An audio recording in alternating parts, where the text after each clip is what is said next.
नमस्कार दर्शकवृन्द, स्वागत छ यहाँहरूलाई बिजनेस प्लस टेलिभिजनको यो विशेष प्रस्तुति संकटमा अर्थतन्त्रमा। म उपस्थित भएको छु संगीता कटवाल। दर्शकवृन्द, आज हामी विशेष गरी केन्द्रित रहेका छौं विभिन्न समयमा सम्पन्न हुने भनिएका राष्ट्रिय गौरवका आयोजनाहरू यतिखेर के कसरी अगाडि बढाउने निर्णयमा के कस्ता काम भइरहेका छन्। यतिखेर ठप्प बनेका थिए कोरोना भाइरसका कारण देशैभर सरकारले लकडाउन घोषणा गरेपछि ती आयोजनाहरू जति पनि राष्ट्रिय गौरवका आयोजनाहरू काम भइरहेको थियो जुन यतिखेर ठप्प भएको अवस्थामा थियो भने अब आएर ती आयोजनाहरूको निर्माण कार्य समयमै सम्पन्न हुनेमा शंका उब्जिएको छ। काम तीव्र बनाउन राष्ट्रिय गौरवका आयोजनामा वर्षेनी करिब 80 अर्ब रुपैयाँ चाहिँ विनियोजन हुँदै आएको तथ्याङ्क रहेको छ भने अहिले खास गरी आयोजना छनौट प्रक्रियादेखि कार्यान्वयनको तहसम्म देखिएका गभर्नेन्सको पाटो नै मुख्य मानिँदै आएको छ। मुलुकको अर्थतन्त्रलाई गतिशील एवं थप विस्तार गरेर अधिकतम विकसित स्तरबाट विकासोन्मुख हुँदै विकसित राष्ट्रको स्तरमा पुर्याउने राष्ट्रिय आकांक्षालाई मूर्त रूप दिन सहयोग पुर्याउने उदाहरणीय आयोजना नै राष्ट्रिय गौरवका आयोजना हुन् र ती आयोजनाहरू अब आउने आगामी दिनहरूमा के कसरी अगाडि बढाउन सकिनेछन् र के कस्ता खालका कार्यक्रमहरू तय गरिनुपर्छ, बजेटमा विशेष गरी राष्ट्रिय गौरवका आयोजनाका लागि के कस्ता खालका रणनीतिहरू तय हुनुपर्छ भन्ने विषयमा केन्द्रित रहेर आज हामी विभिन्न व्यक्तित्वहरूसँग कुराकानी गर्नेछौँ। यतिखेर हामीसँग प्रत्यक्ष जोडिनु भएको छ दिपेन्द्र बहादुर छेत्री, अर्थविद हुनुहुन्छ। हामी उहाँसँग कुराकानी गर्नेछौँ। अर्थविदज्यू, यहाँलाई स्वागत छ। हस्, धन्यवाद। हजुर, अहिले देश लकडाउनमा रहेको अवस्थामा राष्ट्रिय गौरवका आयोजना घोषणा भएको 8 वर्ष बितिसक्यो, तर करिब 2 दर्जन आयोजना मध्ये एउटै सम्पन्न आयोजना समयमै सम्पन्न भएका छैनन्। किन नेपालमा यस्ता ठूला परियोजनाहरू समयमै सम्पन्न हुँदैनन्, के लाग्छ यहाँलाई? तपाईले 2 दर्जन संख्या भन्नुभयो, 22 जस्तो अहिले संख्यामा रहेछ, करिब आसपासमै हो। तर ती परियोजनाहरूको सुरुवात अवस्थादेखि अहिले हामीले हेर्यौं भने 34 वर्ष अगाडिदेखिका पनि परियोजनाहरू हामीले पाउँदा रहेछौँ। जस्तो यो बबई सिँचाइ आयोजना भने 32 वर्ष भइसकेको रहेछ। हजुर है, हजुर। त्यस्ता कुराहरूलाई पनि हामीले ल्याइरहेका छौँ। वास्तवमा के भने राष्ट्रको आर्थिक विकासको निमित्त, क्षेत्रीय विकासको निमित्त महत्त्वपूर्ण हुन् भन्ने हिसाब किताबले सुरु गरिया हो। र यसको सुरुवात पनि अझै तपाईँलाई भनौँ भने जुन बेला राजनीतिक अस्थिरता थियो अनि कतिपय संविधान निर्माण भइसकेको थिएन, अनि त्यति बेला चाहिँ बजेट पनि कहिले कहिले ब्रिफकेस नै खोज्ने, कहिले कहिले पारित हुन नसक्ने, कहिले कहिले चाहिँ सम्माननीय राष्ट्रपतिज्यूले होइन पुरानै बजेटबाट काम गर भन्ने यस्ता परिस्थिति रहँदाखेरि कसरी परिकल्पना गरियो भने केही परियोजनाहरू हामीले छनौट गऱ्यौँ भने जुन चाहिँ राष्ट्रिय महत्त्व पनि हुन्छन्, रणनीतिक हिसाब किताबले महत्त्व पनि हुन्छ र रोजगारी वृद्धि गर्न पनि हुन्छ र क्षेत्रीय सन्तुलन पनि मिलाउनलाई राम्रो हुन्छ र कुनै पनि दलले विरोध गर्नुपर्ने परिस्थिति नभएका परियोजनाहरू छानेर तिनीहरूको लागि जनशक्ति पनि सुनिश्चित गरिदिने र बजेटको अभाव पनि हुन नदिने, यी सबै कारणहरू परिकल्पना गरेर राष्ट्रिय गौरवका आयोजना भनेर ल्याइया हो। सुरुमा 17वटा थियो, अनि त्यसपछि 4वटा थपिएर 2 वर्ष पछाडि 21 भए र 75-76 आर्थिक वर्ष गएको आर्थिक वर्षमा एउटा थपिएर 22 पुगिरहेछन्। यो सबै कुरा के भयो भने हामीले राष्ट्रिय गौरवको नाम दिने तर त्यसलाई कार्यान्वयन गर्नको निमित्त राम्रो दिलचस्प चाहिँ नहुने हो कि जस्तो धारणा आउँदो रहेछ। र त्यो मैले भनिराख्दाखेरि भन्न खोजेको कुरा के हो भन्नुहुन्छ भने त्यो परियोजनामा बजेट पर्याप्त छ भन्ने भयो भनेदेखि आफूले मन खाएको मान्छे अथवा आफूले लाएर आएको काम गर्न सक्छ भन्ने किसिमको मान्छेलाई चाहिँ पठाइदिने है। त्यसो भइसकेपछि त उसले केन्द्रको मान्छेको आड भरोसा पाउँछ, काम नगर्दाखेरि पनि हुनसक्छ भन्ने हुँदो रहेछ। त्यसबाट मुक्ति पाउनको निमित्त कार्य सम्पादन सम्झौता गर्ने भन्यो। मन्त्रालयले कारणले त्यो परियोजना प्रमुखसँग चाहिँ कार्य सम्पादन मूल्याङ्कन गर्ने भनियो। तर त्यसो हुँदाखेरि पनि खास प्रगति भएको अवस्थाहरू देखिँदो रहन्छ र अहिले 15औं योजनामा यी पुराना आयोजनाहरूलाई हामीले कम्प्लिट गर्छौँ भन्ने दृष्टिकोण चाहिँ राखिया छ र त्यसमध्येमा के हुँदो रहेछ भने यो मेलम्ची खानेपानी आयोजना, माथिल्लो तामाकोशी अनि 2टा एयरपोर्टहरू पोखराको र लुम्बिनीको, यिनीहरूलाई चाहिँ हामी 15औं योजनाभित्रै सक्छौँ भनेर प्रतिबद्धता जनाएको देखिँदो रहेछ। र फेरि पनि के हो भने विगतकै कुराहरूलाई हामीले जारी राख्यौँ भने तिनीहरूको पनि के होला भनेर शङ्का मान्नुपर्ने परिस्थितिहरू चाहिँ उब्जिएको छ। हजुर, जस्तै तपाईँ सरकारका धेरै निकायमा उच्च पदमा बसेर काम पनि गरिसक्नु भएको छ। यस्ता ठुला आयोजनाहरू सम्पन्न हुन नसक्नु राज्यको नीति वा प्रणाली केलाई दोष देख्नुहुन्छ यहाँ? जुन स्पिरिटमा राष्ट्रिय गौरवका आयोजनाहरू भनेर चाहिँ छानिएका हुन् नि, त्यो अनुसार काम गर्नको निमित्त जाँगर नचलाउने पनि हो कि जस्तो लाग्छ। तपाईँलाई उदाहरणको रूपमा भनौँ, बुढी गण्डकी परियोजना। हजुर, यो बुढी गण्डकी परियोजना एकचोटि चाहिँ सक्षम किसिमका विदेशी कम्पनीलाई दिने भनियो है। अनि फेरि सरकार परिवर्तन भइसकेपछि नेपाल सरकारले गर्छ भन्यो र त्यसभन्दा पछि आएपछि होइन, हामीले गर्नुभन्दा अरूहरूलाई जिम्मा दियो भने छिटो हुन सक्छ भनेर परिकल्पना गरिराखिया छ र फेरि त्यसैमा पनि 1200 क्षमताको बुढी गण्डकीलाई 600मा मात्रै झार्ने कि यो अन्यल अहिले पनि जारी छ। त्यो भनेको के त भन्दाखेरि राम्रोसँग त्यसको डिटेल प्रोजेक्ट रिपोर्ट भनिन्छ है, विस्तृत परियोजना प्रतिवेदन, त्यो नै नभएको हो कि भन्ने इम्प्रेसन चाहिँ यस्तो आइरहेको छ। 1200 कहिले 600, यो सबै कुराले त अनिश्चितता ल्याउने भयो। अनि सरकार परिवर्तन भइसकेपछि प्राथमिकता पनि परिवर्तन हुँदै जाँदो रहेछ र यसरी अन्यल सिर्जना भइरहेको छ। यो हिसाबले हेर्ने हो भनेदेखि यो पछिल्लो चरणमा सार्वजनिक खर्च सम्बन्धी पुनरावलोकन समितिले दिएको प्रतिवेदनमा यो राष्ट्रिय गौरवका आयोजनाहरू राख्नु आवश्यकता छैन भनेको छ अरे भनेको छ। त्यस्तो प्रतिवेदनहरू सरकारले सार्वजनिक गरेका छैन। त्यो एक किसिम त भन्न सकिँदैन, तर पनि बाहिर आएको चर्चा अनुसार राष्ट्रिय गौरवका आयोजनाहरू राख्नु पर्दैन भन्ने किसिमको पनि अवस्था छ भन्ने सुनिएको छ। त्यस कारणले के भने सरकारले साँच्चै नै राष्ट्रलाई यसले चाहिँ फाइदा दिन सक्छ, क्षेत्रीय सन्तुलन ल्याउन सक्छ, विकासको उसमा रोजगारी सिर्जना गर्न सक्छ र पुँजी निर्माणको निमित्त योगदान दिन सक्छ भनेर बनाइने राष्ट्रिय गौरवको आयोजनाहरूलाई राम्रोसँग आत्मसात गर्ने हो भनेदेखि फेरि पनि पुनरावलोकन गर्नुपर्ने अवस्था आउँछ नीतिमा।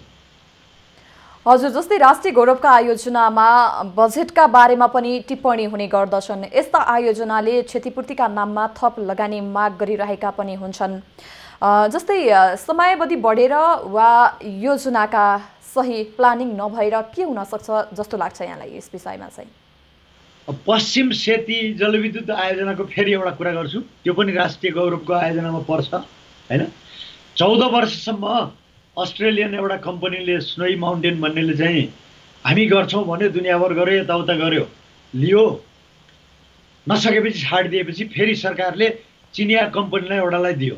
उसले पनि 3-4 वर्ष जस्तो अध्ययन गर्यो, यताउता गर्यो, अनि त्यसपछि हामी सक्दैनौँ भनेर बसेको छ। र अब त्यहाँ चाहिँ एक प्रकारले झुम्मिनेहरूको सङ्ख्या त बढी छ, तर के कति कारणले हो त्यो अहिले पनि सुरु हुन सकिरहेको छैन। यस्तो परिस्थिति रहिरहँदाखेरि के भयो भने सरकारले नै एकदम गम्भीरतापूर्वक त्यसको विस्तृत परियोजना प्रतिवेदन कायम गरेर भनौँ न, अनि त्यसलाई चाहिँ अगाडि बढाउन सकेको खण्डमा हुनसक्छ। होइन भने एउटा परियोजना ल्यायो, त्यसबाट सरकारमा बस्ने दललाई अनि त्यसपछि खेल्ने उहरू भनौँ न एजेन्टहरूलाई कसलाई फाइदा हुन्छ भनेर हेर्ने हिसाब किताब हो भने राष्ट्रिय गौरवका आयोजना भनेर नाम दिइराख्नु आवश्यकता हुँदैन। त्यो त एक प्रकारले बदनाम गर्ने हिसाब किताब मात्रै हुन्छ जस्तो लाग्छ। त्यस कारणले सरकारले अनेस्टली साँच्चै नै बजेट पनि त्यही किसिमबाट राख्ने, जनशक्ति पनि क्यापेबल किसिमको मान्छे त्यो क्षेत्रमा एक्सपर्टिज भएको व्यक्तिलाई चाहिँ पठाउने र पठाइसकेपछि उसको कार्य सम्पादन पनि समय सापेक्ष भएन, उसले भनेअनुसारको चाहिँ हुन सकेन भनेदेखि समस्या समाधान गरिदिनलाई सरकारले पनि सहयोग गरिदिने, तर उसले गर्दैन भनेदेखि उसलाई चाहिँ वास्तवमा हटाइदिने, कारबाही गर्ने पनि अवस्था हुनसक्छ। र यसैमा एउटा चाहिँ म तपाईँलाई उदाहरण दिन्छु। लुम्बिनी हवाई मैदान भनौँ न, हो त्यसमा मैले बुझेअनुसार परियोजना प्रमुख एकदम कान्छो यङ जेनेरेसनको मान्छे, तर पदको हिसाबले चाहिँ एकदम तल्लो तहको मान्छे ल्याएर राखिया छ भनिन्छ है। अब त्यसले के हुन्छ भने त्योभन्दा माथिका एस्पिरेन्टहरू मैले गर्छु भन्ने किसिमका मान्छेहरू छन् भने उनीहरूले त त्यस्ता परियोजनालाई वास्तवमा सहयोग गर्ने अनि उनले जाने बुझेका कुराहरू पनि सेयर गरिदिने यस्तो कुरा त हुँदैन नि त। त्यसो भएको हुनाले त्यो परियोजना प्रमुख छनौट गर्ने विषयमा पनि यथार्थपरक हुनुपर्ने भयो। जसको चाख छ, जुनको चाहिँ एक्सपर्टिज छ त्यसरी पठाउनु पर्ने भयो। र उसले काम गर्न सक्दैन भनेदेखि त्यसलाई निकालिदिए पनि हुन्छ। यस्ता कुराहरूबाट जानुपर्ने अवस्था चाहिँ आउँछ। आयोजनाहरूको विनियोजित बजेट र लागत 28 खर्बको छ। यी आयोजनामा 3 खर्ब 6 अर्ब मात्र खर्च भएको छ अहिलेसम्मको डाटा हेर्दाखेरि। किन हरेक वर्ष विकास बजेट 100% खर्च हुन सक्दैन? यसले नै हाम्रो विकास निर्माणको गति सुस्त छ भन्न मिल्यो नि होइन र यो जुन डाटा हेर्दाखेरि त? यो वास्तवमा त्यो बजेट कार्यान्वयन गर्ने यताउता गर्ने दृष्टिकोणलाई नै एकदम रिभ्यू गर्नुपर्ने अवस्था हुन्छ। त्यो गर्न नसकेको खण्डमा हामीले छुट्याएको बजेट पनि प्रयोग हुन नसक्ने अनि परियोजनाले पनि सफलता साथ अगाडि बढ्न सक्ने किसिमको परिस्थितिहरू नआउने हुन सक्छ। हजुर, जस्तै अब 77-78 को बजेट जुन आउने तयारीमा रहेको छ, अहिले विभिन्न तह तब्काबाट यसको तयारी भइरहेको छ। अब आउने बजेट चाहिँ यो जुन राष्ट्रिय गौरवका आयोजनाको लागि के कस्ता खालका जुन आयोजनाका लागि चाहिँ के कस्ता हालले गरेर आउनु आवश्यक देख्नुहुन्छ बजेट आउँदाखेरि? पहिलो सुरुमा त हामीले तत्कालको लागि समस्या जे हो त्यो समस्यालाई हेरेर बजेट निर्माण गर्नुपर्ने भयो। हजुर, यो बजेट निर्माण गरिसकेपछि पनि यस्ता परियोजनाहरूलाई निरन्तरता दिनको निमित्त पर्याप्त मात्रामा बजेट हुनुपर्छ। हुन त कुनै कुनै कर्नरमा के भन्न थालिएको छ भने ठुलो बजेट चाहिँ आउनु हुँदैन भन्ने कुराहरू ल्याइँदो रहेछ। अब त्यो हिसाब राख्ने हो भनेदेखि त वास्तवमा परियोजनाहरूलाई चाहिँ हामीले सञ्चालन गरिराखेका छौँ भन्ने कुरा पनि आउँदो रहेछ होइन। त्यसो हुँदाखेरि यो सबै 22वटै योजनाको निमित्त पर्याप्त मात्रामा हामीले बजेट पठाउन सक्छौँ कि सक्दैनौँ भन्ने कुरा एउटा उसमा छ। तर छिटोभन्दा छिटो प्रतिफल दिन सक्ने र प्राविधिक रूपले सम्भव भएका उहाँहरूलाई चाहिँ अगाडि लिएर जानको निमित्त बजेट विनियोजन गर्नुपर्ने हुन्छ। र जनशक्ति फेरि पनि म दोहोऱ्याएर के भन्छु भने क्यापेबल किसिमको जनशक्ति हो भन्ने अवस्थामा मात्रै परियोजना प्रमुखलाई चाहिँ लैजाने र त्यो परियोजना प्रमुखले काम सम्पन्न गर्न सकेनन् भनेदेखि त्यो परिस्थितिमा उसलाई पनि आवश्यकता अनुसारको कारबाही गर्ने त्यस्तो परिस्थिति हुन सक्यो भने मात्रै हुनसक्छ।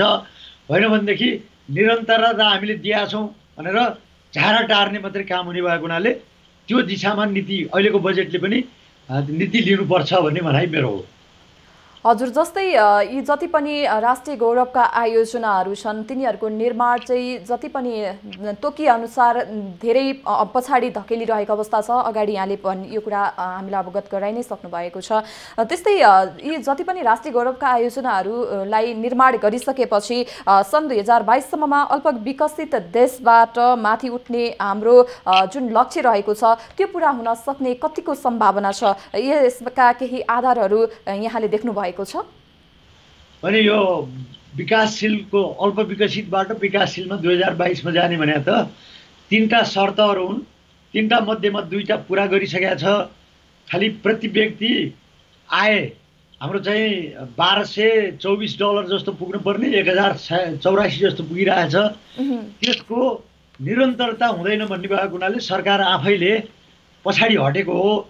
त्यो चाहिँ त पुरा हुन्छ नै, तर राष्ट्रिय गौरवका आयोजना यी 22वटा नै पुरा हुन्छन् भन्ने होइन।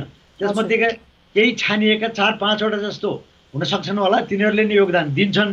तर हाम्रो त अझै पनि लक्ष्य केमा जानुपर्छ भनेदेखि 2030 सम्ममा मध्यम आय भएका मुलुकहरूको हाराहारीमा हामी पुग्नुपर्छ भन्ने जुनलाई लक्ष्य छ हो, त्यसलाई टार्गेट गरेर अगाडि बढ्ने दिशामा यिनीहरूमा पनि त निरन्तरता, बजेटको निरन्तरता, कर्मचारीको निरन्तरता, अनुगमन र परिआएका समस्याहरूलाई सरकारले उचित समयमा निकास दिने। जस्तो अब भनौँ बुढी गण्डकीमा प्रत्येक समय यो क्षतिपूर्तिको रकम चाहिँ पुगेन भनेर आवाज निकाल्ने गरिया छ भनेर भनिन्छ।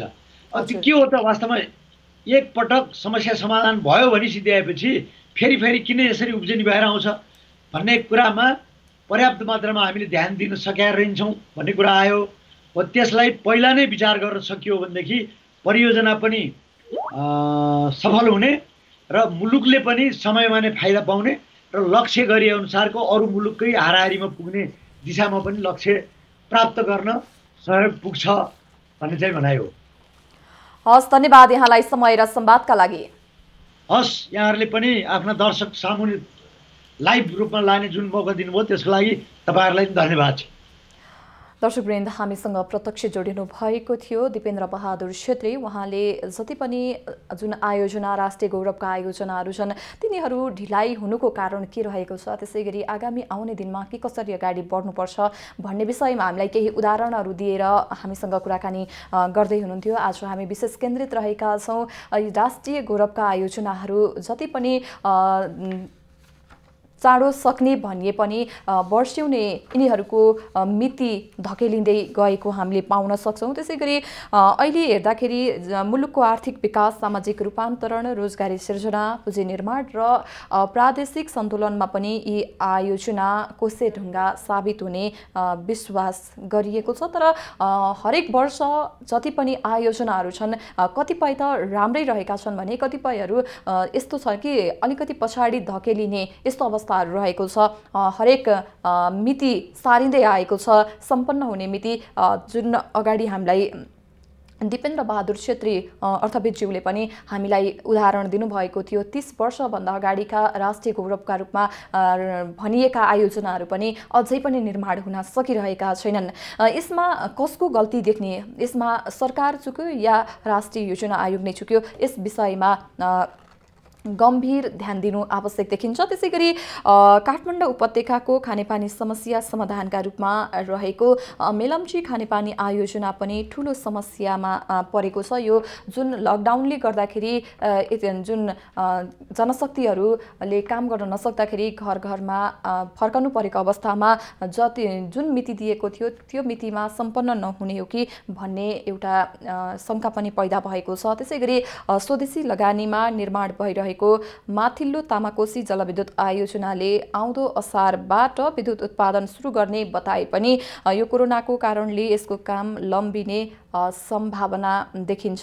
त्यसै गरी आज हामी विशेष गरी केन्द्रित रहेका छौँ राष्ट्रिय गौरवका आयोजनाहरूमा के कसरी अगाडि बढ्न सकिन्छ, त्यसै गरी अब आउन लागिरहेको 77-78 को बजेटमा राष्ट्रिय गौरवको आयोजनाहरूलाई अगाडि बढाउनका लागि के कस्तो खालको जुन रणनीतिहरू हुनुपर्छ र सम्बन्धित निकायको ध्यान यसतर्फ जानको लागि के कस्तो खालको पहल हुनुपर्छ भन्ने विषयमा केन्द्रित रहेर हामी विभिन्न व्यक्तित्वहरूसँग कुराकानी गरिरहेका छौँ। कतिपय जति पनि राष्ट्रिय गौरवका आयोजनाहरू छन् ती आयोजनाहरू समयमै सम्पन्न भइसकेका छैनन् र कहिलेसम्म सम्पन्न हुन्छन् दिनै यिनीहरूको मिति वर्षौं नै सारिँदै आएको छ। यसरी मिति सारिँदै जाँदाखेरि जुन लागत पनि बढ्ने देखिन्छ।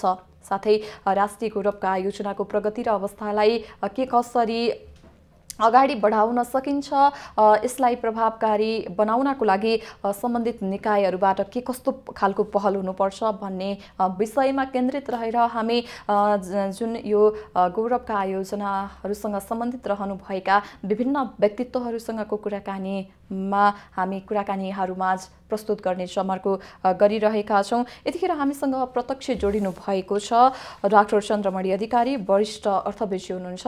हामी उहाँसँग कुरा गरौँ। स्वागत छ यहाँलाई अर्थविज्ञ। हजुर नमस्कार। विषयमा प्रवेश गरिहालौँ। राष्ट्रिय गौरवका आयोजनाको प्रगति र अवस्थालाई यहाँले कस्तो पाउनु भएको छ? आज हामी विशेष गरी राष्ट्रिय गौरवका आयोजनामा केन्द्रित रहेका छौँ। यसलाई अझै प्रभावकारी ढङ्गले काम बनाउन राष्ट्रिय योजना आयोगले के गर्नुपर्छ जस्तो लाग्छ यहाँलाई?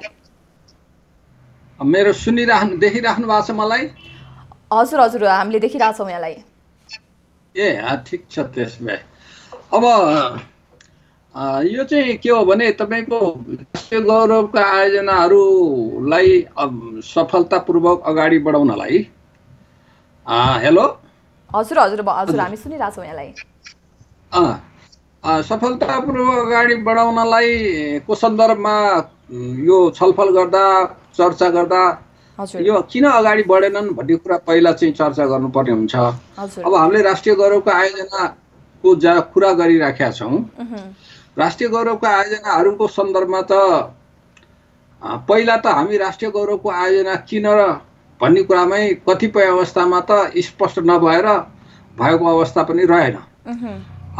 राष्ट्रिय आयोजना किन, त्यसका अब मापदण्डहरू के हुन्, त्यस सम्बन्ध त्यो राष्ट्रिय गौरवको आयोजनाको मापदण्ड बनिसकेर राष्ट्रिय गौरवको आयोजनाको रूपमा परिभाषित भइसकेपछि त्यसलाई बजेट विनियोजन कसरी गर्ने, त्यसको खर्च नीति के हो, त्यसको खरिद नीति के हो, त्यो निर्माणलाई गति दिनको लागि कस्ता तयारीहरू हुनुपर्दछ, बजेटमा साधन र स्रोतको सुनिश्चितता गर्ने विषयमा हामी त्यसलाई संस्थागत गर्नै सकेनौँ सुरुका दिनहरूमा।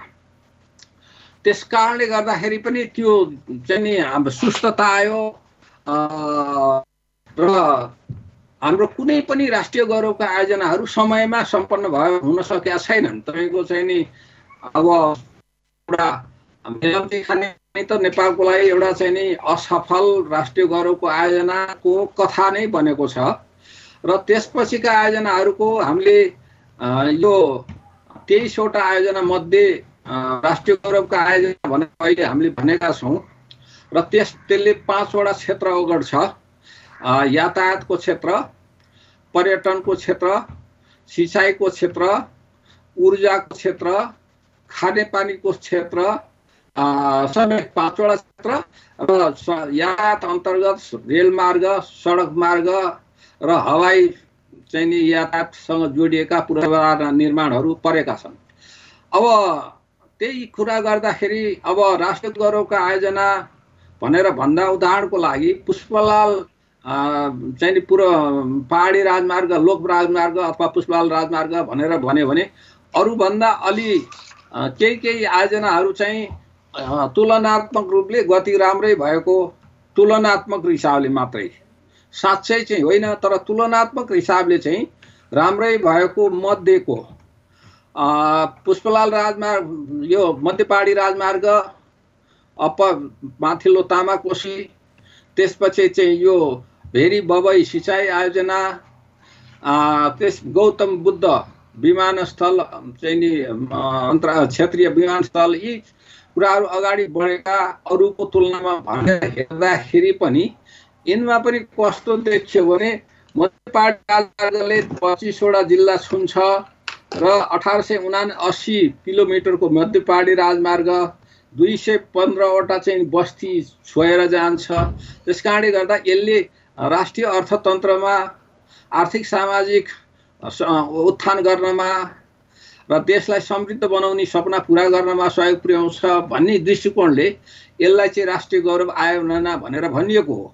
अब यद्यपि अघि मैले भने राष्ट्रिय गौरवको आयोजनाको असली मापदण्ड के हुन् त भनेर ऐनले गाइडेन्स गरेको, निर्धारित गरेको त्यसका गुणात्मक र सङ्ख्या चाहिँ नि यो सङ्ख्यात्मक खालका चाहिँ नि मापदण्डहरू अहिले पनि हामीले संस्थागत गरेर तोकिसकेका छैनौँ। त्यसका केही चाहिँ नि गृह कार्य चाहिँ मात्रै भएको छ।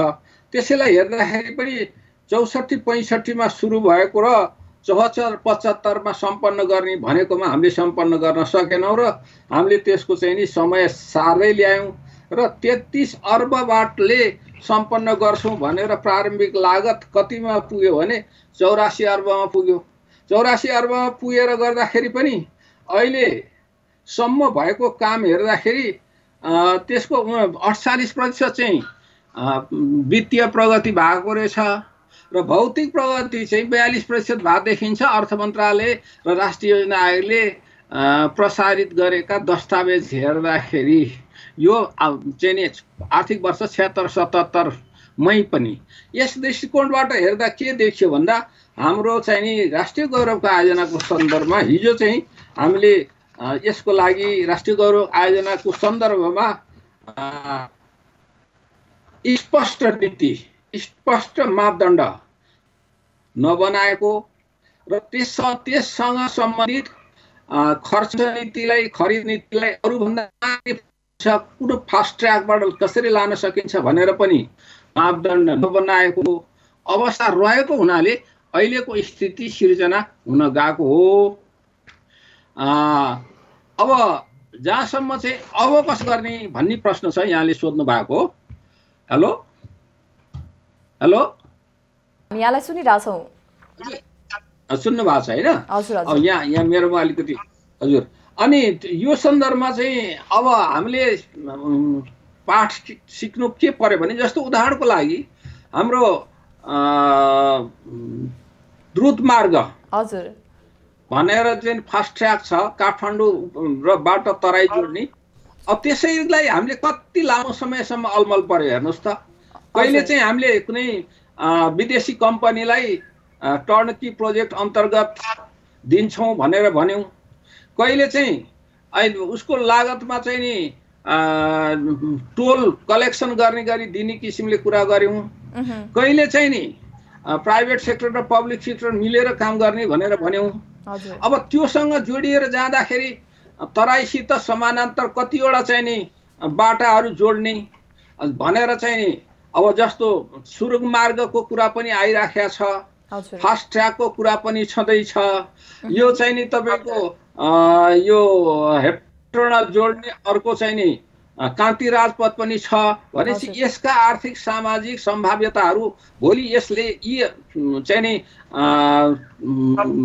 पूर्वाधार निर्माण गरिसकेपछि यसले दिने फाइदा र यसको लागि बेहोर्नु पर्ने लागतका सन्दर्भमा तुलनात्मक अध्ययन हामीले गरेको।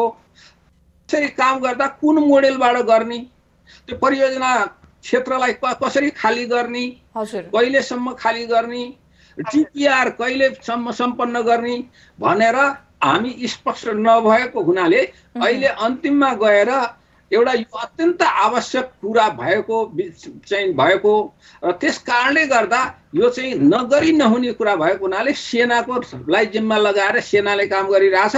तर डिपिआर डिटेल प्रोजेक्ट रिपोर्ट अहिलेसम्म पनि स्वीकृत भएको छैन र तयार भइसकेको छैन। त्यो एउटा चाहिँ नि एक किसिमको अन्दाजले काम गरिराखेको अवस्था छ र त्यस्तै गरी यो जग्गाहरू खाली गराउने सन्दर्भमा पनि हाम्रो स्पष्ट नीतिहरू चाहिँ नि नभएको यी आदि कारणले गर्दा प्रिपेयर्डनेस भन्छ नि हामी, यो पूर्व तयारी नगरिकन र गौरवका आयोजनाहरू भनेर सुरु गर्ने जुन हाम्रो प्रवृत्ति भयो त्यस कारणले गर्दा साधन कहाँबाट प्राप्त गर्ने, कसरी प्राप्त गर्ने, लागत बढ्नलाई कसरी नदिने। अब अघि नै मैले भने 33 अर्ब रुपियाँ चाहिँ नि पहिला अनुमान गरिएको लागत 84 अर्ब पुग्यो भन्नुको अर्थ हिजो 100 रुपियाँमा बन्छ भनेको कुरा 254 रुपियाँ लाग्ने भयो भन्ने भएपछि यो प्रवृत्तिलाई अन्त्य गर्नलाई अब हाम्रो राष्ट्रिय गौरव आयोजना भने के हो, त्यसका मापदण्डहरू के हुन्, त्यो कति कुन भूगोललाई, कुन जनसङ्ख्यालाई, कस्ता क्षेत्रलाई समेटेर त्यसबाट कस्तो खालको उत्पादन आउने हो, कस्ता खालको पूर्वाधार निर्माण हुने हो, त्यसले जनताको आर्थिक र सामाजिक पक्षमा कस्तो परिवर्तन आउने हो, त्यसको वित्तीय प्रतिफल कस्तो प्राप्त हुन सक्छ, आर्थिक नतिजाहरू के हुन सक्छन् भन्ने कुराको चाहिँ सम्पूर्ण कुराको चाहिँ एउटा चाहिँ सूचकहरू राखेर वस्तुगत सूचकहरू बनाएर त्यो मापदण्ड तयार गरेर अनि त्यो मापदण्डभित्र परेका कुराहरूलाई मात्रै राष्ट्रिय गौरवका आयोजना भनेर भन्नुपर्छ, जसमा चाहिँ तपाईँको चाहिँ साधन पनि सुनिश्चित भएको होस् र काम गर्ने चाहिँ शैली पनि स्पष्ट भएको होस्, मोडालिटी पनि स्पष्ट भएको होस्, खर्च र खरिद नीति पनि स्पष्ट भएको होस्। हजुर, जस्तै यहाँको भनाइअनुसार राजनीतिक नेतृत्वले देखेको सपना पुरा गराउन प्रतिबद्ध भएनन्, उनीहरू इमानदार भएनन् भन्न सकिन्छ। त्यसो भए अब यसो इमानदार भएन नियतमै शङ्का त नगरौँ, तर क्षमता, कुशलता, व्यवस्थापकीय क्षमता, एउटा इच्छा शक्ति चाहिँ हुनुपर्ने जति नभएको कारणले यो देखिएको हो। संयुक्त अधिराज्य भनेको बेलायतमा 200 वर्ष अगाडि 300 वर्ष चान्चुन अगाडि त्यहाँ मेट्रो रेल बनाउँदाखेरि त्यति बेलाको परिस्थितिमा पनि निर्धारित समयभन्दा चाँडो सम्पन्न गरेको थियो, त्यो हिसाबले सम्पन्न गरेको थियो। र चीनले नै अहिले कतिपय आयोजनाहरू, पूर्वाधारका निर्माणका आयोजनाहरू भन्ने आफूले निर्धारित गरेको समयभन्दा अगाडि नै सम्पन्न गरेका उदाहरणहरू उसित पनि थुप्रै छन् पूर्वाधारको क्षेत्रमा। त्यसकारणले हामीले सुरु चाहिँ गर्ने एउटा अवधारणा चाहिँ ल्याउने, अवधारणा ल्याएपछि त्यसलाई को मान्छे प्रधानमन्त्री छ त्यसले चाहिँ नि राष्ट्र गौरवको आयोजनामा राखिदिने, क्याबिनेटबाट स्वीकृत गराइदिने। तर त्यसको लागि तयारी नभएपछि त अनि के हुन्छ, त्यसले इच्छा शक्ति पर्याप्त नभएको, त्यसको तयारी गर्ने क्षमता पनि नभएको र त्यसमा सम्बन्धित व्यवस्थापकीय कुशलता पनि नभएको कारणले यो स्थिति आएको। हजुर, त्यसलाई कसरी सुधार गर्न सकिएला त? अब सुधार गर्ने भनेको त अहिले पनि मैले अब राष्ट्रिय गौरवका आयोजना जुन चाहिँ नि 23वटा छ, अब त्यसै गरी सम्बन्धित आयोजना के हुन सक्छ। अहिलेकै कोरोना भाइरसले देशलाई जर्जर बनाएको स्थितिमा अब के गर्नु पर्यो भने राष्ट्रिय आयोजना 23वटा आयोजना मध्ये अब कुन प्राथमिकीकरण चाहिँ नि यो पूर्व पश्चिम पहाडी अनि दक्षिण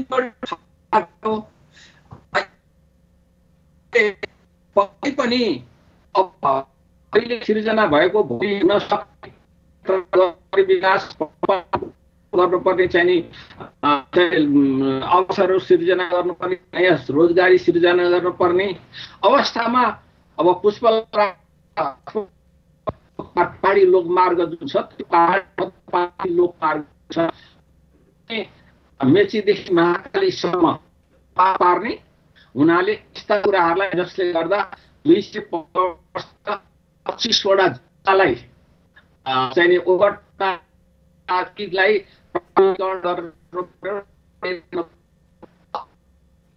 अर्थतन्त्रलाई दिगो बनाउनलाई भोलिको दिनमा थप भित्र्याउनलाई जुन बढाउनु पर्यो। बजेटमा 408 बजेट 1532 अर्बको बजेट हो, 408 अर्ब पुँजीगत छुट्टिएको। अर्थविज्यू दर्शकवृन्द हामीसँग हुनुहुन्थ्यो चन्द्रमणि अधिकारी, वरिष्ठ अर्थविज्ञ हुनुहुन्थ्यो। उहाँले भन्दै हुनुहुन्थ्यो हामीलाई जति पनि सरकारले घोषणा गरेका राष्ट्रिय गौरवका आयोजनामध्ये जति पनि ढिलाइ भइरहेका छन्, के कारणले ढिलाइ भइरहेका छन्, त्यसैगरी आगामी आउने दिनहरूमा के कसरी अगाडि बढ्नुपर्छ लगायत जति पनि आयोजनाहरू निर्माणको लागि भनेर समय तोकिन्छ, यिनीहरू तोकिएको मितिमा के कारणले सम्पन्न हुँदैनन् भन्ने विषयमा केन्द्रित रहेर हामीसँग कुराकानी गरिरहनु भएको थियो। दर्शकवृन्द, आज हामी विशेष गरी केन्द्रित रहेका छौँ नेपालमा जति पनि निर्माणाधीन अवस्थामा रहेका राष्ट्रिय गौरवका आयोजनाहरू भनिएका छन्, ती आयोजनाहरूको प्रगति र अवस्थालाई के कसरी अगाडि बढाउन सकिन्छन्, के कारणले गर्दाखेरि आयोजनाहरूको जुन मिति यो मितिमा सम्पन्न गरिने भनिएका मितिहरूमा सम्पन्न नहुनुको कारण के हुन सक्छन्, सम्बन्धित निकायहरूबाट के कस्तो खालको पहल हुनुपर्छ, समस्याको समाधान के हुन्छ भन्ने विषयमा केन्द्रित रहेर हामी विभिन्न व्यक्तित्वहरूसँग कुराकानी गरिरहेका छौँ। राष्ट्रिय गौरवका आयोजनाको घोषणा मन्त्री परिषदको निर्णय अनुसार नै गरिन्छ। त्यसैगरी सर्वप्रथम आर्थिक वर्ष 2068-69मा 17वटा आयोजनालाई राष्ट्रिय गौरवको सूचीमा समावेश गरिएको थियो भने दोस्रो पटक आर्थिक वर्ष 2070-71मा 4वटा र तेस्रो पटक आर्थिक वर्ष 2075-76मा एउटा राष्ट्रिय गौरवको आयोजना थप गरिएको थियो। अहिलेसम्म राष्ट्रिय गौरवका आयोजनाको सङ्ख्या हेर्ने हो भने 22 पुगेको छ। 22वटा राष्ट्रिय गौरवका आयोजनामध्ये 6वटा सडक, 4वटा सिँचाइ, 3वटा जलविद्युत र विमानस्थल, 2वटा धार्मिक सम्पदा र 1-1वटा रेलवे, खानेपानी, चुरे क्षेत्र संरक्षण र विद्युत प्रसारण लाइनका आयोजना रहेका छन् र यी आयोजनाहरू निर्माण कार्यमा के कारणले ढिलाइ भइरहेका छन्। त्यसैगरी यो कोरोनाको कारणले प्रभावित भएका देश लकडाउनमा रहेसँगै निर्माणाधीन अवस्थामा रहेका कतिपय आयोजनाहरू यसले गर्दाखेरि पनि प्रभावित भइरहेका छन्। त्यसैगरी अहिले बजेट आउन लागिरहेको छ, बजेटको तयारीमा जुटेको छ सरकार। 2077-78को बजेटमा राष्ट्रिय गौरवका आयोजनाहरूलाई के कसरी महत्त्वका साथ अगाडि बढाउन सकिन्छ, बजेटमा के कस्ता खालका रणनीतिहरू हुनुपर्छ राष्ट्रिय गौरवका आयोजनाको निर्माणको लागि भन्ने विषयमा केन्द्रित रहेर हामी कुराकानी गरिरहेका छौँ। हाल चालु आयोजनाहरूको विनियोजित बजेट र लागत कति रहेको छ र यी आयोजनामा कहिलेसम्म सम्पन्न हुन सक्छन् लगायतका विषयमा केन्द्रित रहेर हामी विभिन्न व्यक्तित्वहरूसँग कुराकानी गरिरहेका छौँ। दर्शकवृन्द, विभिन्न समयमा सम्पन्न हुने भनिएका राष्ट्रिय गौरवका आयोजनाहरू यतिखेर ठप्प अवस्थामा बनेका छन् भने कतिपय आयोजनाहरू को काम सुचारू नै रहेको छ र यो लकडाउनले गर्दाखेरि त्यति प्रभावकारी भएको छैन भन्ने गुनासोहरू पनि आइरहेको छ। कोरोना भाइरसका कारण देशैभर सरकारले लकडाउन घोषणा गरेपछि गौरवका आयोजनाहरू भनिएका सबै यतिखेर ठप्प अवस्थामा रहेको छ र अब आएर ती आयोजनाको निर्माण कार्य समयमै सम्पन्न हुनेमा शङ्का पनि उब्जिएको छ। जति पनि डेट सारिन थियो गौरवका आयोजनाहरूको लगायत हरेक कुरामा त्यो एउटा डेट सार्ने त छँदैछ, तर पनि तोकिएको मितिमा सम्पन्न नहुनु र यो लकडाउन र कोरोनाको प्रभावले गर्दा लकडाउन भएसँगै प्रभाव भएसँगै जति पनि आयोजनाहरूको मिति जुन सरिँदै आएको थियो र अब आउने दिनहरूमा राष्ट्रिय गौरवका आयोजनाको प्रगति र अवस्थालाई के कसरी हेरिरहनु भएका छ भनेर हामी विभिन्न व्यक्तित्वहरूसँग कुराकानी गरिरहेका छौँ। यतिखेर हामीसँग प्रत्यक्ष जोडिनु भएको छ पूर्व सचिव युवराज भुसालजी हुनुहुन्छ। हामी उहाँसँग कुराकानी गरौँ। पूर्व सचिवज्यू, यहाँलाई स्वागत छ। धन्यवाद। हजुर, राष्ट्रिय गौरवका आयोजनाको प्रगति र अवस्थालाई यहाँले कस्तो पाउनु भएको छ? अब राष्ट्रिय गौरवको आयोजनाको सन्दर्भमा यहाँले केही प्रकाश त पार्नु हो। मूलत आर्थिक वर्ष 54-55मा जुन हाम्रो नवौं योजना थियो, नवौं योजनामा हामीले धेरै रकमहरू धेरै ठाउँमा छरिने राजनीतिक कारणले, खास गरेर अहिले चाहिँ भोटर पोलिटिक्स भन्छ नि, त्यसले गर्दाखेरि धेरै ठाउँबाट प्राथमिकता निर्धारण गर्ने भनेर नवौं योजनाले भन्यो। अनि 57 सालमा सार्वजनिक खर्च पुनर्वांकन आयोग गठन भयो। तत्कालीन संसदका सदस्य माननीय विनोद चन्दको अध्यक्षतामा म सदस्य सचिव थिएँ। हाम्रो रामेश्वर खनालजी, डाक्टर शङ्कर शर्माजीहरू हामी सदस्य थियौँ। हामीले सिफारिस गऱ्यौँ कि यसरी योजनाहरू छनौट गर्दाखेरि प्रायोरिटी 1, प्रायोरिटी 2, प्रायोरिटी 3 गराएर गर्ने र प्रायोरिटी 1 का आयोजनाहरूलाई अलिक रकमको सुनिश्चितता गर्ने, कुनै पनि कारणले उनीहरूको उसमा चाहिँ अप्ठ्यारो नपरोस् भन्ने हिसाबले गर्न खोजेको। त्यसपछि 10औं खास गरेर 59 सालदेखि यो रकमहरूलाई P1, P2, P3 गरेर रकमको सुनिश्चितता गरियो। त्यसपछि यहाँले भने जस्तो 68 सालदेखि अनि हामीले विभिन्न योजनाहरूलाई राष्ट्रिय गौरवका अथवा अझै P1 भन्दा पनि माथिका P1 को पनि P1 भनौँ न एक किसिमले बोलिचालियो भाषामा गराएर एउटा गरायौँ। अनि पछि 70 देखि 4 थपेर 21 र पछि विद्युत लाइन प्रसारण सम्बन्धी गर्दा 22 वटा हुन आयो। अब सङ्ख्या बढ्दै गयो। जस्तो पश्चिम सेतीको केही काम भएकै छैन, यसको इस्टिमेटै हुनु बाँकी छ। अब धेरै किसिमका आयोजनाहरू छन्, यहाँले व्याख्या गरिसक्नुभयो। मूलत अब अहिले यो लकडाउन भन्ने त एउटा न्यू मात्रै हो होइन, तर कामहरू एकदम धीमा गतिले भइराख्या विभिन्न कारणले। विभिन्न कारणहरूमा किन काम भइरहेको छैन भन्दाखेरि अब हाम्रो अनुभवबाट राष्ट्रिय योजना अर्थ मन्त्रालयमा बसेर मैले गरेको अनुभवको आधारमा के स्पष्ट पार्न चाहन्छु भने एउटा त यो निर्माण सामग्रीहरूको कहिलेकाहीँ अभाव हुन्छ, खास गरेर ढुङ्गा गिट्टी बालुवाको धेरै समस्या भयो भन्ने खालको कुरा छ। र कतिपय जस्तो राष्ट्रपति सूर्य संरक्षण कार्यक्रममा ढुङ्गा गिट्टी बालुवाको एकदम अनसस्टेनेबल किसिमको खोदाइ भएर तराई मरुभूमिकरणमा गयो भन्ने कारणले 66-67 देखि हामी राष्ट्रपति सूर्य कार्यक्रम लिएर आएका हौँ। त्यसो भए उनीहरूले ढुङ्गा गिट्टी बालुवा लगायतका निर्माण सामग्रीमा हामीले सुनिश्चित गर्न सकेनौँ। गर्नुको लागि डाक्टर बाबुराम भट्टराई प्रधानमन्त्री हुँदाखेरि एउटा समिति गठन भएको थियो, राष्ट्रिय विकास समस्या समाधान समितिको बैठकबाट। राष्ट्रिय योजना आयोगको तत्कालीन सदस्य सचिव म थिएँ र मेरै संयोजकतामा गएर हामीले सुझाव दिएका थियौँ।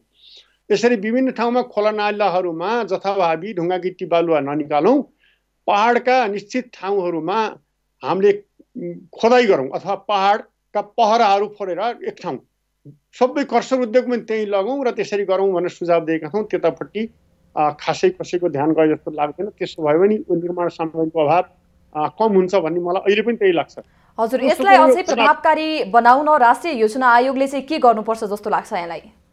अब राष्ट्रिय योजना आयोगको भूमिका अहिले निकै कम छ। अनुसन्धानमूलकमा मात्रै गएको छ। पहिले रिसोर्सहरूको टोटल एलोकेसनमा उसको हात थियो। अब अहिले जुन अर्थ मन्त्रालयले 68-69 देखि यो LMBIS को प्रक्रियाहरू लिएर आएर अहिले अर्थ मन्त्रालयको नै बढी त्यसमा से हुन्छ। योजना एउटा म्यान्डेटोरी नभएर एउटा रिकमेन्डेटोरी मात्रै हो र सरकारको सल्लाहकार मात्रै हो। उसको भूमिका अहिले यस सन्दर्भमा धेरै त्यति छैन। अर्थ मन्त्रालय र सम्बन्धित लाइन मिनिस्ट्रीहरूले गर्नुपर्ने नै हुन्छ यसमा। त्यसको लागि उद्योग मन्त्रालय अन्तर्गत खानी विभाग छ, त्यसले अध्ययन गरेर निश्चित ठाउँहरूमा खानी खोदाइ गर्ने। जस्तो उदाहरणको लागि बुटोलको सिद्धबाबाको पहाडको कुरा यहाँले सुनिरहनु भएको छ। बेली ब्रिज बनाएर पारिपट्टिबाट यातायात सञ्चालन गरिदिएर वारिपट्टि गऱ्यो भने करिब 100 वर्षलाई 150 वर्षलाई हामीलाई ढुङ्गा गिट्टी बालुवाको समस्या हुँदैन, त्यहाँबाट आउन सक्छ। यस्ता यस्ता विभिन्न ठाउँहरूमा हुन सक्छन्, त्यसको अध्ययन गरेर गर्न सकिन्छ निर्माण सामग्रीको अभाव हटाउनलाई। दोस्रो कुरो मुआब्जाको कुरामा हामीले डाक्टर बाबुराम भट्टराई नै प्रधानमन्त्री हुँदाखेरि एउटा समिति गठन गरेर हामीले सुझाव पनि दिएका थियौँ। त्यसमा मुआब्जा निर्धारण आर्थिक वर्षको अन्त्यमा हरेक जग्गाका हरेक किताहरूको मुआब्जा निर्धारण गर्ने बजार भाउ अनुसार, मालपोत जुन रजिस्ट्रेसन पारित गर्ने प्रयोजनको लागि गराएको राजस्व हो त्यसलाई पनि सब्सटेन्सियल्ली घटाएर तल ल्याउने, ताकि जसले अहिले जति राजस्व तिरिरहेछन् त्यति नै तिरुन् अनि कुनै पनि मूल्य चाहिँ डिस्टोर्ट नहोस्। 1 करोडको जग्गालाई 10 लाख 5 लाखमा पास गर्ने परिस्थिति नहोस्। त्यसो भए ब्याङ्कले गर्ने मूल्याङ्कन, मालपोतले गर्ने मूल्याङ्कन, करले गर्ने मूल्याङ्कन, अदालतले गर्ने मूल्याङ्कन, स्थानीय तहले गर्ने मूल्याङ्कन लगायत सबैको मूल्याङ्कन एउटै रेफरेन्स भ्यालु हुनुपर्छ भन्ने हामीले कुरो राखिरहेको। अब यहाँ मुआब्जा लिनु पर्यो भने 1 बिघाको 1 करोड लिने, कर तिर्न पर्यो भने त्यही 1 बिघाको दाम 10 लाख 12 लाख रुपियाँ राख्ने, यो खालको प्रवृत्ति भएको हुनाले यो मुआब्जाको कारणले धेरै ठाउँ अप्ठ्यारो छ। यसमा कुनै पनि सरकार त्यति गम्भीर रूपमा र व्यवहारिक रूपमा अगाडि बढाए जस्तो देख्दिनँ मैले त्यो बेलादेखि। अनि तेस्रो कुरा जुन कर्मचारीहरू छन्, कर्मचारीहरूलाई कार्य सम्पादन करार भनेर सचिव, महानिर्देशक, आयोजना प्रमुख लगायतलाई केही सुरुवात पनि गरियो। त्यो एउटा कर्मकाण्डी मात्रै भयो। कर्मचारीहरूलाई समयमा नपठाउने र बेसमयमा सरुवा गरिदिने प्रवृत्ति, अर्थात् अहिलेको कर्मचारी तन्त्र अहिलेका राजनीतिक कारणले राग र द्वेषले चल्न थालेको हुनाले कर्मचारीहरूको मनोबल गिरेर गयो र अस्थिरता, नेतृत्वको अस्थिरता भएको कारणले त्यो आयोजनाहरू समयमा सम्पन्न हुन नसकेको मलाई लाग्छ। अनि चौथो कुरा अब रकम, पैसा, काम गरिरहनेले समयमा पैसा नपाइरहेको अवस्था हुन सक्छ। अनि पैसा निकासा दिने बेलामा निकै गाह्रो पनि हुन्छ। अर्थ मन्त्रालय लगायत विभिन्न ठाउँमा दौड्नुपर्ने हुन्छ। जस्तै केही योजनाहरूमा कामहरू द्रुत गतिमा भइरहेछ भने त्यसलाई दिनुपर्छ। जस्तो अहिलेको सन्दर्भमा हेर्ने नि काठमाडौँ तराई फास्ट ट्र्याक आर्मीले गर्न खोजिरहेछ, उसलाई जति पैसा दियो अथवा लागत अनुमानका आधारमा कार्य सम्पादन करार गरेर दिएर उसलाई चाहिए पैसा मागेको बेला दियो भने त्यो सम्पन्न हुन्छ। त्यस्तै कालीगण्डकी कोरिडोरमा पनि धेरै काम अगाडि बढ्यो, कोशी कोरिडोरमा खासै अगाडि बढेन, कर्णाली कोरिडोरमा पनि धेरै अगाडि बढेको देखिँदैन। त्यसले गर्दा यी सडक आयोजनाहरू को हिसाबले गर्दाखेरि रकम समयमा नपाएको कारणले पनि यिनीहरू अगाडि आफ्नो समयमा काम सम्पन्न गर्न सकेका छैनन्। अर्को कुरो प्रविधिहरूको प्रयोगमा पनि अलि हामी सशक्त रूपमा आधुनिक प्रविधि प्रयोग गर्नुपर्छ। जस्तै टनल बोरिङ मेसिन हामीले यो भेरी बवाई डाइभर्सनमा युज गऱ्यौँ, टिबिएम, त्यो निकै सफल भयो। त्यसले गर्दाखेरि त्यसलाई अन्यत्र पनि लग्यौँ भने यो 9 विषयवाला बाटो अथवा यो सिस्ने खोला हेटौँडा जाने सुरुङ मार्ग लगायतका कामहरूमा हामीले फास्ट गर्न सक्छौँ। त्यसले यी यस्ता कारणहरूमा सम्बन्धित मन्त्रालय र त्यहाँको नेतृत्व अलिक बढी सजग र अलिकति प्रोएक्टिभ भइदियो भने हुनसक्छ। यो लकडाउन भन्ने अथवा यो कोरोना भाइरस भन्ने त अहिले तत्काल देखाउनलाई एउटा न्यू मात्रै भएको छ, तर काम जति द्रुत गतिमा हुनुपर्ने हो त्यति कामहरू नभइरहेको अवस्था हो। त्यसले गर्दाखेरि अब 21-22वटा राष्ट्रिय गौरवका योजनालाई घटाएर 6-7वटामा मात्रै झार्नुपर्छ भन्ने मलाई लाग्छ अहिलेको सन्दर्भमा। जस्तो उदाहरण अब भैरवा र पोखराको एयरपोर्टहरू अन्तिम चरणमा पुगे, त्यसलाई सकाउने। अब मेलम्ची कथा त अब हामीले देखिराखेका हो, सुनिराखेका हो, यो मेलम्चीलाई जतिसक्दो चाँडै सम्पन्न गराउनु पर्यो। राष्ट्रपति सूर्य कार्यक्रम पनि उत्तिकै महत्त्वपूर्ण वातावरणीय हिसाबले भएको हुनाले त्यसलाई ध्यान दिनुपर्ने हुन्छ। अब भेरी बवाई डाइभर्सन बहुउद्देश्य आयोजना भएको हुनाले त्यसलाई पनि रकमको सुनिश्चितता गरिदिने। अनि कर्णाली कोरिडोर, कालीगण्डकी र काठमाडौँ तराई द्रुत मार्ग, यतिलाई जतिसक्दो चाँडै जति रकम चाहिन्छ गरेर दियो भने यो सबै ठाउँमा यही गौरवका आयोजनाको नाममा धेरै रकमहरू छर्नु पनि पर्दैन र सीमित योजनाहरूलाई चाँडै सम्पन्न पनि गर्न सकिन्छ। अनि अर्को सालदेखि अरू गर्दा पनि हुन्छ भन्ने मलाई लाग्छ। हजुर, जस्तै यहाँले भनि नै सक्नु भएको छ, विगतदेखि नै धेरै कमी कमजोरीहरूका कारण तोकिएको काम चाहिँ समयभित्रै परियोजना सम्पन्न नभएका उदाहरणहरू पनि दिइसक्नु भएको छ। त्यसै गरी के सरकारको र आयोजनाको तयारीमा परिपक्वता नहुँदा ठुला विकासका काममा ढिलासुस्ती भएको हो भन्न सकिन्छ? त्यो पनि हो। परिपक्वता हाम्रो कर्मचारी तन्त्रको नेतृत्वमा पुग्ने मान्छेहरू पनि त्यति परिपक्व नभए जस्तो लाग्छ अहिले। अलि विभिन्न कारणले छिटो माथि जाने अथवा त्यस्तो जिम्मेवारीहरू पाउने, अनि त्यसले गर्दाखेरि त्यो डेलिभरी दिन नसक्ने त्यस्तो अवस्था छ। अब एकजनालाई इन्सेन्टिभ दिन्छु भन्दाखेरि गलत मान्छे पर्यो भने 10 जनालाई डिसइन्सेन्टिभ अथवा एउटालाई चाहिँ मनोबल उच्च राख्छु भन्दा धेरै मान्छेको मनोबल गिर्न सक्छ। त्यसो गर्दाखेरि जुन ब्युरोक्रेसीको नर्म्सहरू स्ट्यान्डर्ड्सहरू हुन्छ त्यसलाई नखलबल्याइकन रिस राग द्वेषबाट मुक्त भएर स्वच्छ प्रशासन सञ्चालन गरिदियो भने ब्युरोक्रेसीले डेलिभरी दिन सक्छ भन्ने मलाई पुरा विश्वास छ।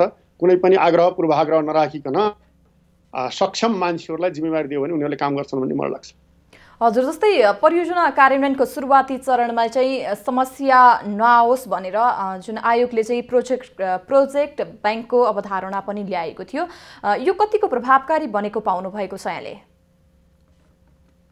प्रोजेक्ट ब्याङ्कको ल्याएको थियो र अहिले यो राष्ट्रिय योजना आयोगले केही प्रोजेक्ट ब्याङ्कहरू छ, तर धेरै प्रोजेक्टहरू छैनन् प्रोजेक्ट ब्याङ्कमा पनि। त्यो पनि अब यो सानातिना प्रोजेक्टहरू लगेर यो साधन र स्रोत छर्नु चाहिँ बेकारको कुरा हो। त्यसो गर्दा हामीले राष्ट्रिय गौरव भनेर कुनै अमुक एउटा योजना सुरुवात गर्छौँ भने त्यसलाई जति पैसा चाहिन्छ, जस्तो राम्रो मान्छे छ त्यसलाई छानेर लगेर पठाएर सम्पन्न गराउन सकिन्छ। नत्र प्रोजेक्ट ब्याङ्कको नाममा फेरि त्यसलाई पनि राजनीतिक आधारमा छनौट गर्न थालियो भने त्यसले काम गर्दैन। जसरी हामीले कार्य सम्पादन चाहिँ करारहरू गऱ्यौँ, अब त्यो एउटा कर्मकाण्डी मात्रै भयो। करार गऱ्यो अहिले 2-3 महिनापछि त्यही सचिव अथवा महानिर्देशक अथवा आयोजना प्रमुखै स्वर भएको पनि तपाईँ हामीले देखिराखेका छौँ। त्यसले गर्दाखेरि काम अगाडि नबढेको अवस्था छ। यसमा अलिकति सरकारको नेतृत्व खास गरेर ब्युरोक्रेसीको उच्च तहले बढी ख्याल गर्नुपर्छ भन्ने मलाई लाग्छ। हजुर, जस्तै अन्त्यमा मैले एउटा क्वेसन गर्न चाहेँ यहाँलाई। संसदको विकास समितिले कति विषयमा निर्णय पनि गरिरहेको हुन्छ, समितिले समस्या समाधानको पहल पनि गरिरहेको हुन्छ, तर समस्याहरू समाधान हुन सकेका छैनन्, यहाँले अगाडि नै भनिसक्नु नै भएको छ। यसमा आयोजनाका कारण हो वा जति पनि समितिका निर्णयमा हुने मतभेदले हो, परियोजनाले द्रुत गति लिएको पाइँदैन? किन, छोटकरीमा हामीलाई जानकारी गराइदिनुहोस्। अब संसदमा विकास समिति लगायत विभिन्न समितिहरू हुनुहुन्छ, माननीय सभासदज्यूहरू धेरै योग्य हुनुहुन्छ, त्यसमा मैले प्रश्न गर्न चाहँदैन। तर कहिलेकाहीँ संसदबाट हुने छलफलहरूको क्रममा हाम्रो कर्मचारी तन्त्रबाट जाने प्रतिनिधि साथीहरूले केही तर्क वितर्क गर्ने, उहाँहरूलाई चित्त बुझाउन नसक्ने गर्दा निर्णयहरू हुन्छन्। ती निर्णयहरू कार्यान्वयन हुँदैनन्। जस्तो उदाहरणको लागि यही कोरोना-19 भर्खरको यही कोरोनाको कुरा गरौँ। अस्ति भर्खर एउटा समितिले संसदबाट हरेक परिवारको एउटा मान्छेको कमसेकम चाहिँ स्वाब, यो घाँटीको र्याल भनौँ, अब गलाको र्याल, यो स्वाब टेस्ट गर्नुपर्छ भन्ने निर्णय गर्यो। अब जो मान्छे शङ्कास्पद छ उसैलाई हामीले गर्न सक्ने अवस्था छैन अहिले। अब हरेक मान्छे जो घरमा चुपचाप लाएर बसेका छन्, कहीँ गएका पनि छैनन्, तिनीहरूको चाहिँ गलाको र्याल ल्याएर सङ्कलन गरेर टेस्ट गर्नुपर्ने कुनै अर्थ रहँदैन। त्यो सम्बन्धित प्रतिनिधित्व गरेर जाने साथीहरूले त्यो कुरो त्यहाँ राखिदिनु भएको भए सायद यो निर्णय हुन्न थियो होला। अब भोलि बिहान कुरा बिग्रिन्छ अनि कार्यान्वयन हुन सक्दैन, अनि माननीय सभासदज्यूहरूले लो हाम्रो निर्णय कार्यान्वयन किन भएन भनेर आफ्नो प्रतिष्ठाको विषय बनाउन थाल्नुहुन्छ। यस्ता निर्णयहरू कहिलेकाहीँ अपरिपक्व निर्णयहरू हुँदाखेरि पनि समस्या परेको हो भन्ने मलाई लाग्छ। हस्, धन्यवाद यहाँलाई समय र संवादका लागि। हस्, धन्यवाद।